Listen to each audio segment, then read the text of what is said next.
Shoo. It's time to rest now. Let the day melt away behind you. There's nothing to do, nowhere to go. Except here, with me. You're safe. You're calm. And you're exactly where you need to be. Feel your body begin to settle. Your shoulders soften, your jaw loosens. Your eyelids grow just a little heavier with each breath in. And every breath out. Breathe in deeply, slowly. And let it out even slower. Let the quiet fill your ears like a warm breeze through tall grass. You've stepped into a dream tonight. A dream wrapped in stone walls and ivy vines. A dream that smells faintly of rosemary and damp earth. You are about to visit a place whispered about in folklore. A gentle, strange little corner of the world. Where something curious lingers just beyond the edges of memory. Our story tonight begins, far to the north. Where the trees grow close together. And the wind sings through the hills in a language long forgotten. There, nestled between forest and frost, stands a solitary stone gatehouse. Old as the moss on its walls. And older still in the hearts of the people who live nearby. It is known only as the gate that never closed. Even now, the great wooden portcullis stands open wide. Its iron teeth rusted, but never lowered. Villagers say it's been that way for over 300 years. Not once, not in war, not in blizzard, not in fear, was the gate ever shut. And each night, whether by moonlight or fog, a lone guard sits beneath the stone archway, wrapped in a fur cloak, cradling a cup of steaming cider in his weathered hands. His name is Old Bramwell. Bramwell was not always the gatekeeper. No, once, he was a traveling blacksmith. Shoeing horses and mending kettle hooks across the shire. But when his joints began to ache and his hammer grew too heavy, he came to the castle's edge and asked for a quieter task. And so, he was given the post at the gate that never closed. Now, every evening, as the sky fades from gold to lilac to velvet, Old Bramwell lumbers down the winding stone stairs. With a lantern in one hand, and a sprig of rosemary tucked behind his ear. He lights the torches that line the walls. Their flames flicker gently in the wind, casting shadows that dance like soft ghosts against the gray stone. And then he settles into his little wooden chair, beside a brazier of slow-burning coals. And he begins his vigil. But Bramwell is not watching for enemies. No. Bramwell believes something quite different. Something, almost forgotten. He believes that kind thoughts are stronger than any sword. Why should we close the gate, he says softly. To no one in particular. As if speaking to the wind or the stars. If our hearts stay open, then perhaps the world outside will soften, too. It's a curious idea, isn't it? But in this village, in this story, curious things have a way of being true. You see, in the Middle Ages, it was not uncommon for villagers to hang rosemary or rue on their doors, believing it would protect the home from illness, mischief, and even spirits. Thresholds were powerful things. They were neither in, nor out. Neither here, nor there. They were where the world changed. And so they were honored. Blessed. Watched over. That's why every evening, as Bramwell settles into his chair, he presses a fresh sprig of rosemary into the crack of the castle's gate. Not to ward off danger, he says, but to invite in peace. Now, close your eyes. And imagine the scene. The wind is low and humming. A soft breeze carries the scent of wood smoke and earth. Somewhere far off, an owl calls once, then goes quiet. The torches flicker gently along the gate walls, their flames breathing in rhythm with the night. You are standing by the open gate now. And beyond it, the path curves into the dark forest. The trees sway slowly, like they're nodding off to sleep. And the stars begin to blink into the sky, one by one, as if a giant hand were placing them gently, like pebbles, into the deep blue river of the heavens. Bramwell leans back in his chair, his boots stretched out before him, his cloak pulled up to his chin. He hums. Just a small tune. Something his mother once sang when he was little, curled up in a straw bed beside the hearth. Hmm. A lullaby with no words, only warmth. Only memory. You can hear the low crackle of the coals near his feet. You can feel the warmth of the brazier against your skin, even though you're not really there. But in a way, you are. Inside the gatehouse, a little shelf holds old scrolls and ledgers. Records of travelers long since passed. Bramwell opens one and traces a name with his finger. June 14th, a girl with violets in her braid. Headed west to find her sister. He smiles and closes it again. Just a memory now. But a kind one. Another breath of warmth for the night. Above him, hanging from the arch, is a bell that hasn't rung in over 100 years. Its rope is coiled and frayed. But Bramwell never repairs it. No need, he says. If danger ever did come, I reckon the trees would whisper first. And indeed, the trees around the gatehouse are ancient. Some over 400 years old. They lean protectively around the walls, as if they, too, are keeping watch. And so the night deepens. The sky turns darker. The stars grow brighter. And Bramwell begins to doze. Just lightly. Just enough to dream. But still, the gate stays open. Still, the wind moves through. Still, the world turns slow and quiet and kind. Now, just breathe again. Let your body sink deeper into the warmth beneath you. Like moss cushioning the base of a tree. Let the quiet cradle you. Let the night open like a book that turns its own pages. The sky above the gate is a deep shade of velvet now. So dark it almost hums. A silver sliver of moon has risen, low and quiet, hovering just above the tree line. It spills its light onto the stones, turning the walls of the gatehouse into pale, glowing bones of the earth. Nothing stirs on the road. No hoofbeats. No carts. Just the wind. And the gentle breathing of the trees. And still, the gate remains open. Because that is the promise. The castle has never closed its gate, not even once. Not for war. Not for storms. Not for silence. There's a story about why. Some say. A long time ago, a child wandered through the forest during a storm. Lost, barefoot, alone. The castle guard at the time, a proud, young knight, had just finished closing the gate for the night. But something in his heart stirred. He paused. He hesitated. He opened the gate again. Just once more. And the child wandered in. Drenched, cold, but safe. After that night, no one could bring themselves to close it. The village elders declared. A place that saves a child in the storm should never shut its doors again. And so it remained. Let your thoughts wander, now. Like the mist rolling over old cobblestones. Drift beside the quiet torchlight. Imagine you're curled up beside the brazier with old Bramwell. A woolen blanket around your shoulders. And the calm hum of night all around. Can you feel it? The warmth of the fire. The soft creak of the wooden chair beneath you.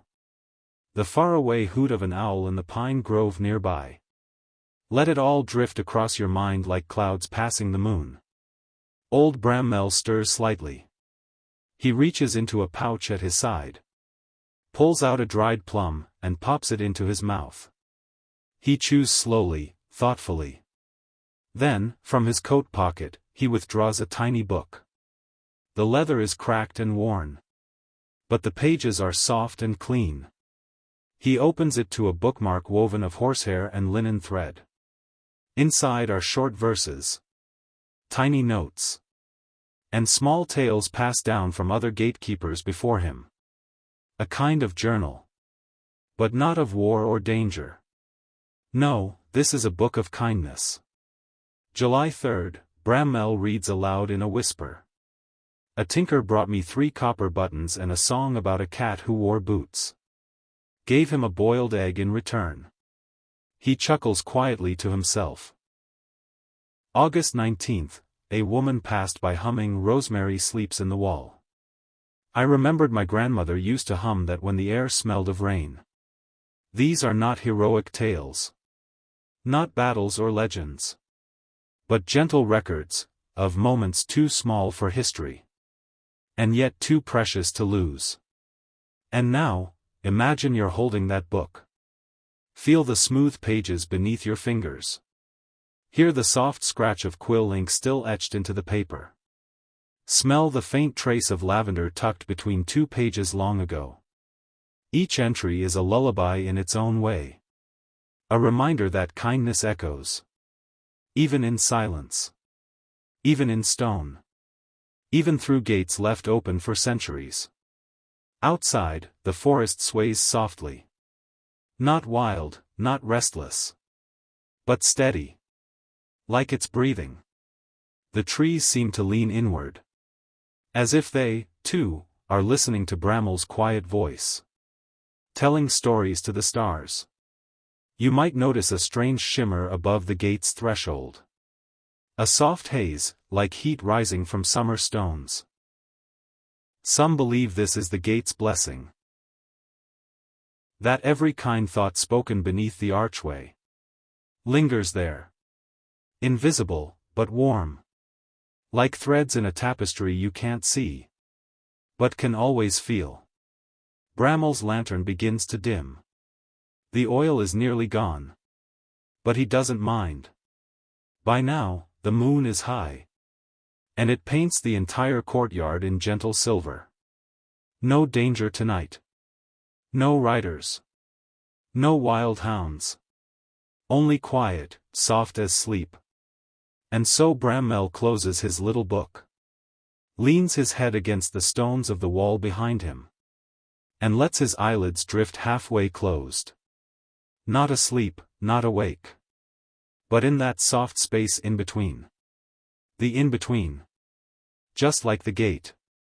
Softly now. Just float with the night. You don't need to hold on to anything. Let go.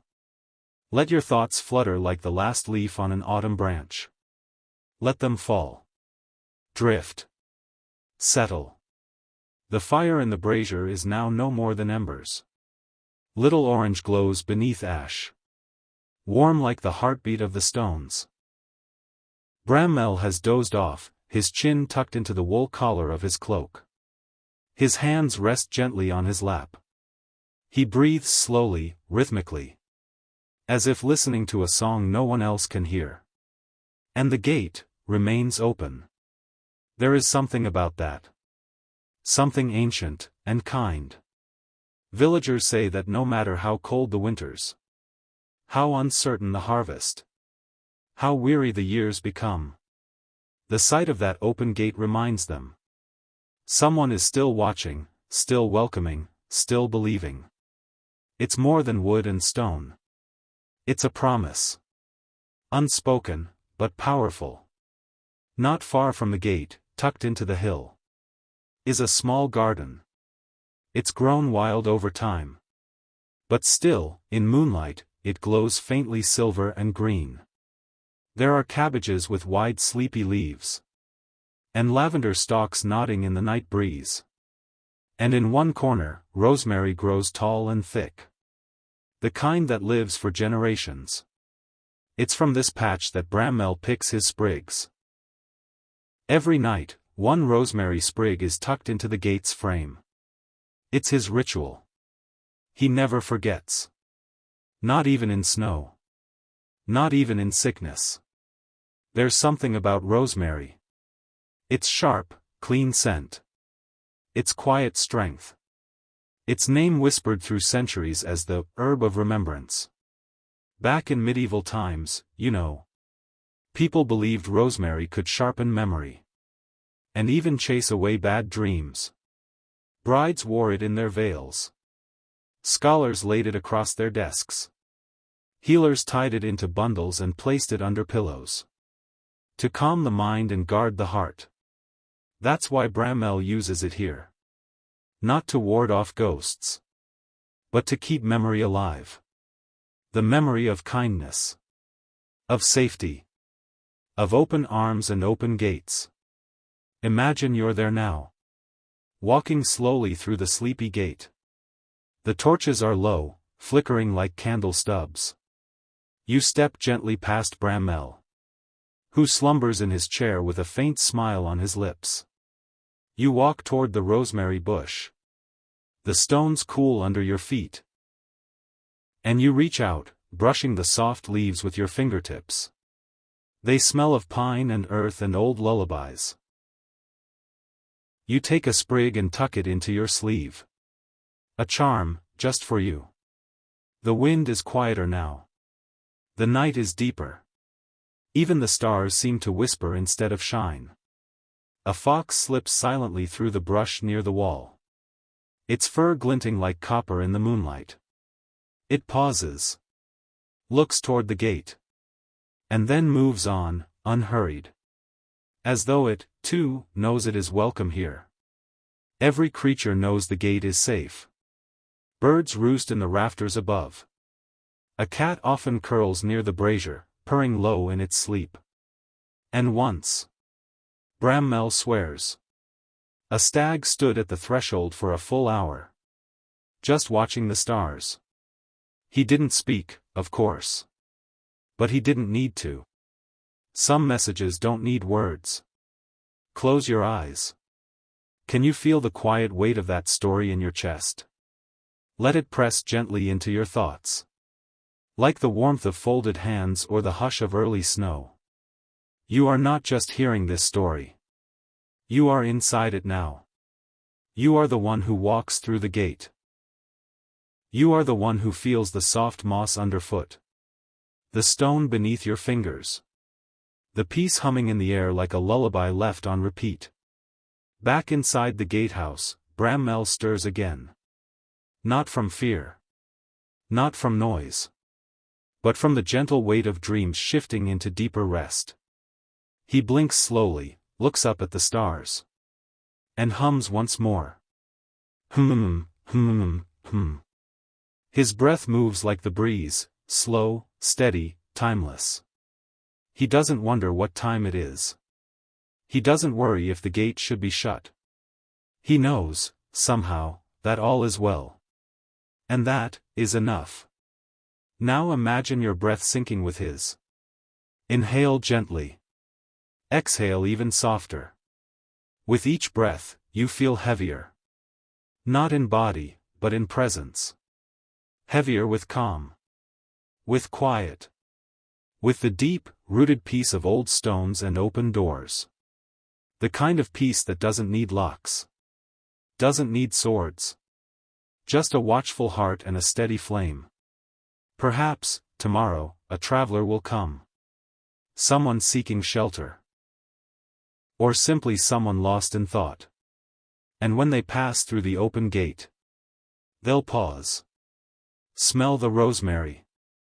And feel, somehow, that they've arrived. Not just in a village, but in a memory made real. Because that's what the gate is. A memory, held open. A kindness made visible. A story, still being told. Let yourself drift there, too. Between thoughts. Between wakefulness and dreaming. Between this world, and the next. Let the open gate welcome you. Let its arch shelter you. Let the rosemary at the threshold soothe your breath. Like a herb-scented lullaby from centuries past. You are safe here. The gate has never closed. Not once. Not ever. And it never will.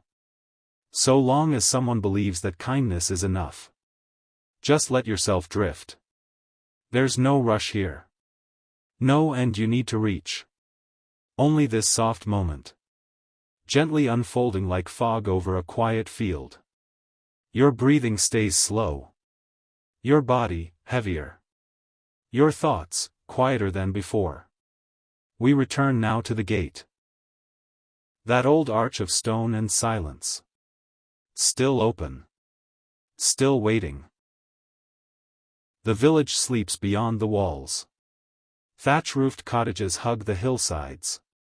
Their hearths dim but warm.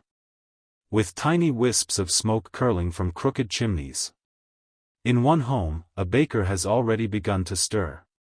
His hands kneading dough in the early hush. In another, a weaver dreams of thread made from starlight. The castle itself stands watch beyond the gatehouse. Its high towers silvered by moonlight. Its halls quiet as breath held between words. And yet, all hearts turn, even in sleep, toward the gate. As though, even dreaming, they know.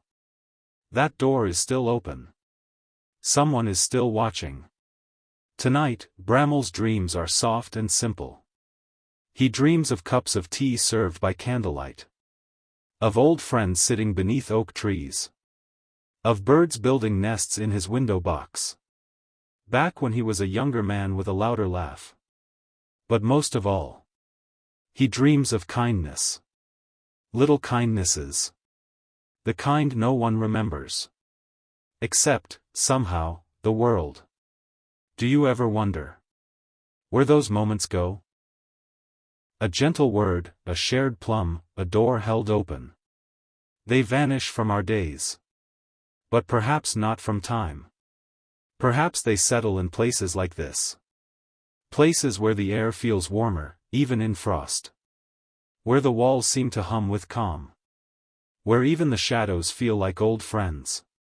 The gate that never closed is one such place. The rosemary sprig placed in the gate tonight has already begun to dry at the tips.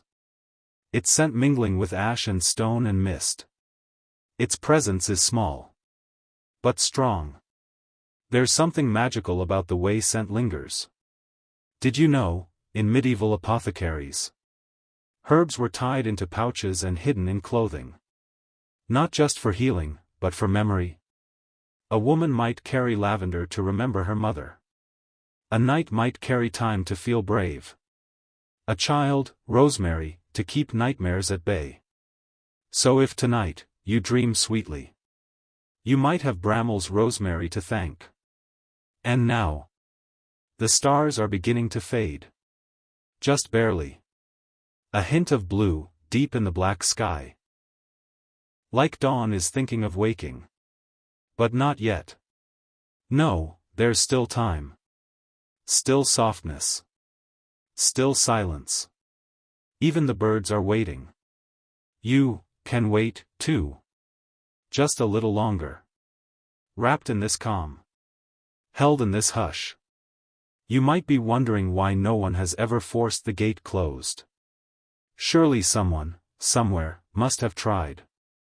And yes, the records say that once. A noble lord from the east arrived with a small army, insisting on securing the walls. But the moment they reached the gate, the wind rose so suddenly and fiercely that the horses reared and scattered. They say the flames on the torches flared blue, and the rosemary sprig burst into fragrant smoke. The nobleman stood still and simply said, "I think, perhaps, this gate knows its purpose better than I do." And he left. Just like that.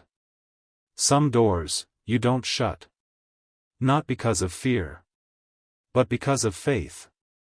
Let your breath move gently. In. And out.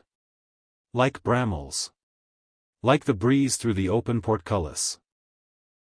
Let each inhale carry in quiet.